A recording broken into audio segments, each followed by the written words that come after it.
The oak door of a private chamber in one of Britain's oldest royal palaces closes with a soft finality.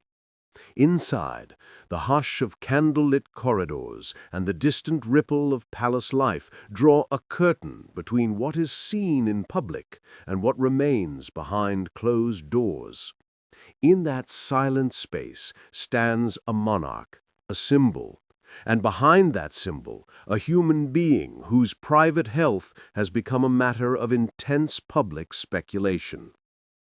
Before we dive in, there's something I need to share with you. Over the past few days, thousands have watched these stories unfold, but most haven't subscribed. If you're one of them, I invite you now to join us. Subscribe to Crownverse so you never miss the next chapter in this unfolding royal history. Here is what we do know. The king underwent a medical procedure in early 2024 for a non-life-threatening condition. Soon thereafter, it was announced that he had been diagnosed with a form of cancer. His office indicated that treatment had commenced and that he remained positive and committed to his duties. These are verified details provided by the palace and available to the public. Let us place these facts carefully. The procedure for benign enlargement of the prostate. The diagnosis, a form of cancer, unspecified. Treatment, ongoing. Public duties, modified but continuing. These are the pillars we stand on. They are the concrete. Everything else is built around them and around what is not said. Now we turn to the murmurings. There are multiple reports from unnamed sources described as palace insiders or royal circles that suggest the king's health may be more fragile than the official narrative implies. Some claim he uses a cane or walks more slowly. Others suggest that his public schedule has been quietly reduced. These claims are unverified. They are anecdotal. They may reflect truth, or they may reflect interpretation, rumor, and the human impulse to fill gaps with narrative. In one such account, an unnamed insider told a journalist that the king's health has been deteriorating more and more. That phrase alone conveys a trajectory of decline, yet it is offered without supporting medical documentation, without named witness, and without confirmation from the official household. It remains in the realm of speculation. Another version of speculation asserts that the cancer may be incurable, that the king is expected to live with cancer rather than die from it. This idea is repeated across a number of media outlets, but again, we do not have a direct quote from the palace confirming that prognosis.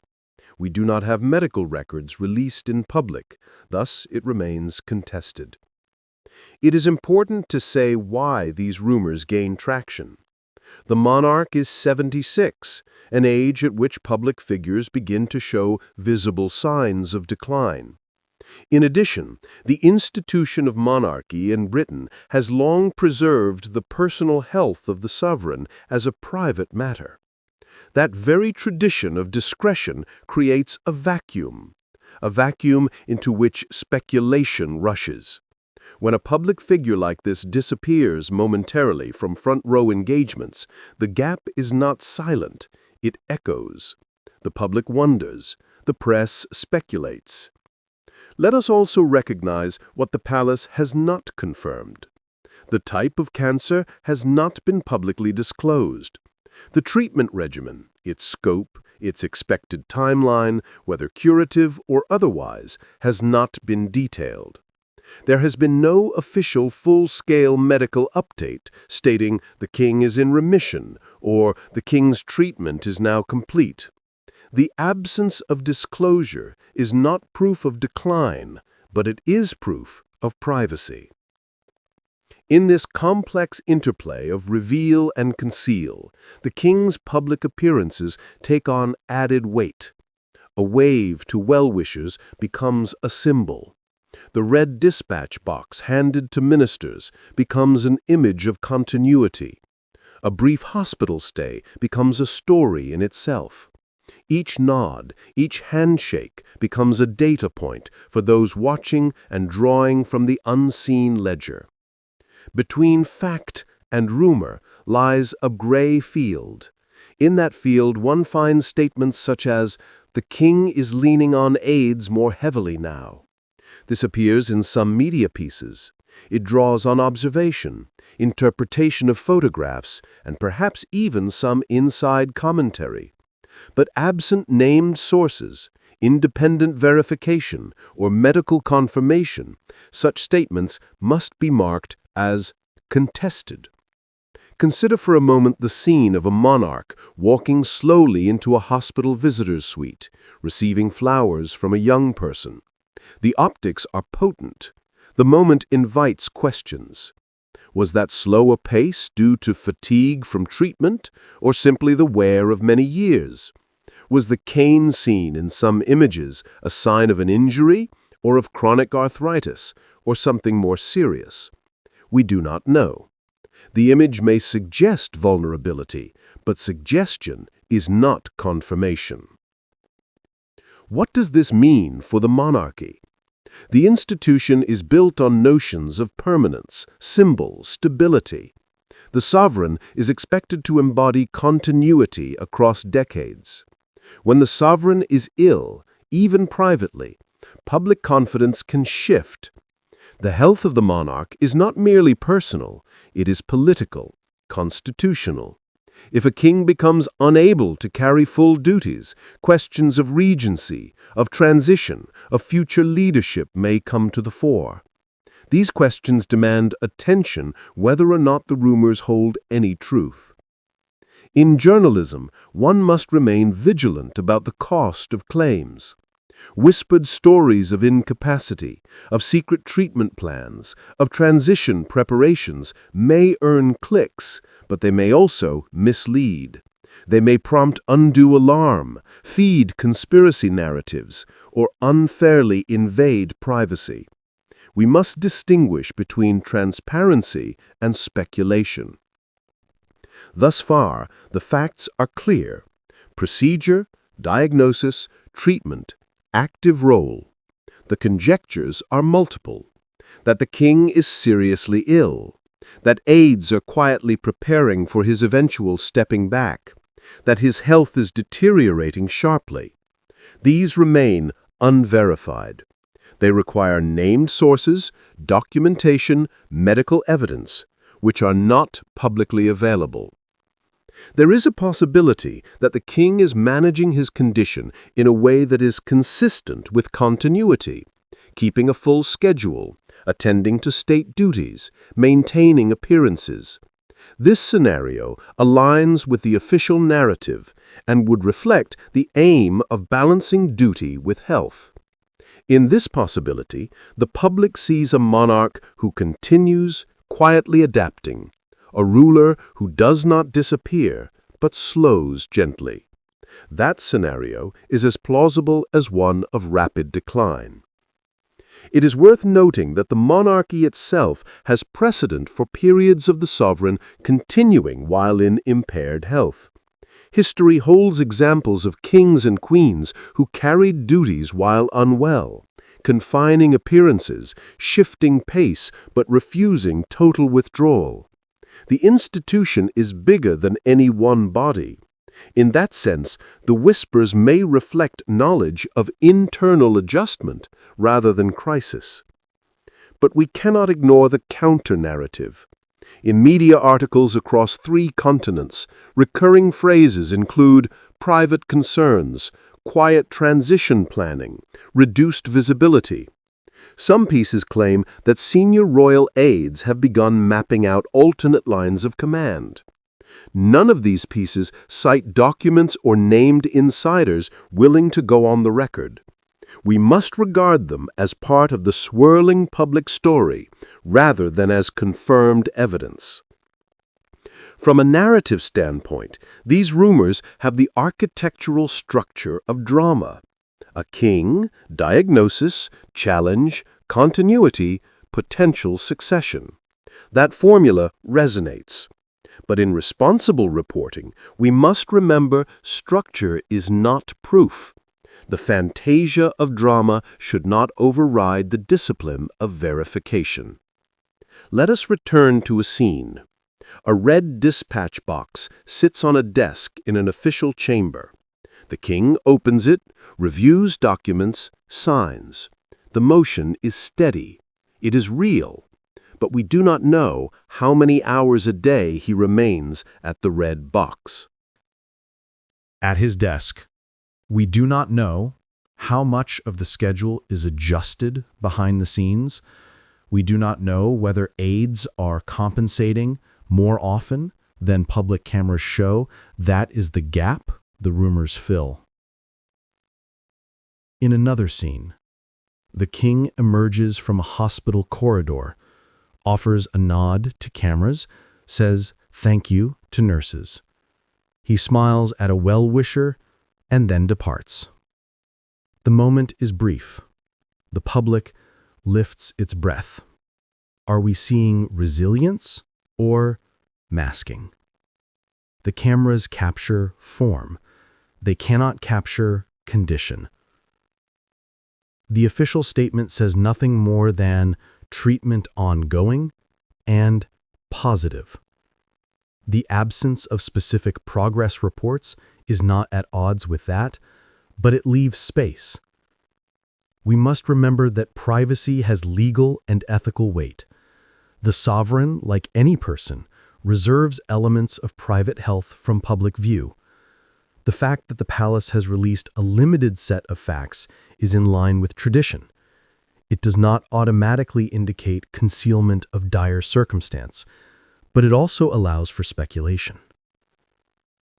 At the crossroads of fact and rumor, we find statements like, if the king's health deteriorates further, the heir apparent may assume more duties in practice.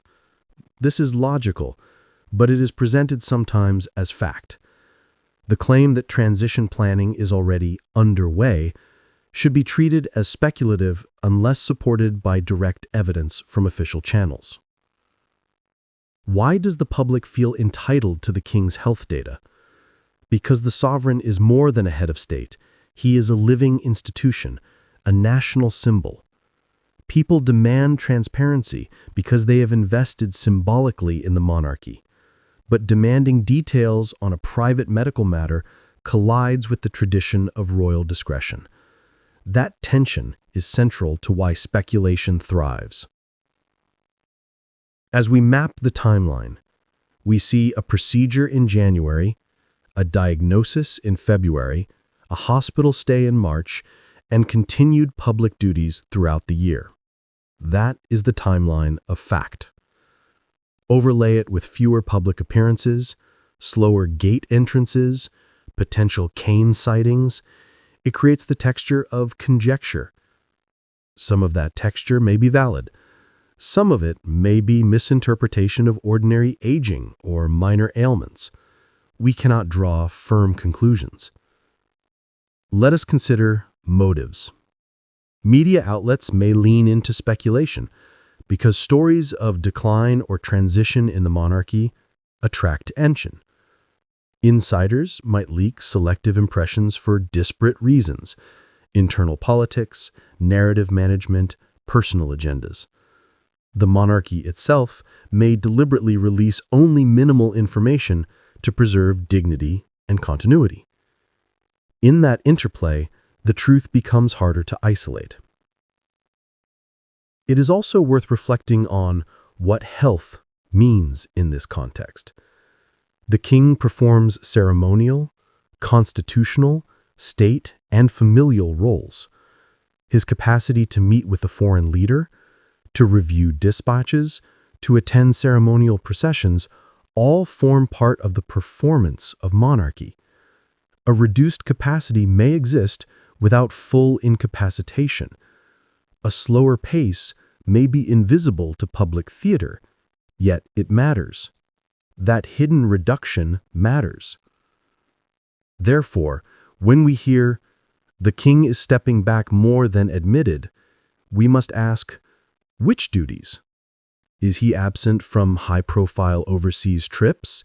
Is he signing fewer papers? Are the colors of the uniform changed? But in the absence of transparent internal data, we rely on appearances and reports, which may mislead. We also must recognize the flip side. A royal household may emphasize continuity and may encourage the public image of full capability, even when operations behind the scenes are modified. The public narrative of business as usual may mask internal adaptation. The rumors may be glimpses of that adaptation, but glimpses are not the same as verified adaptation.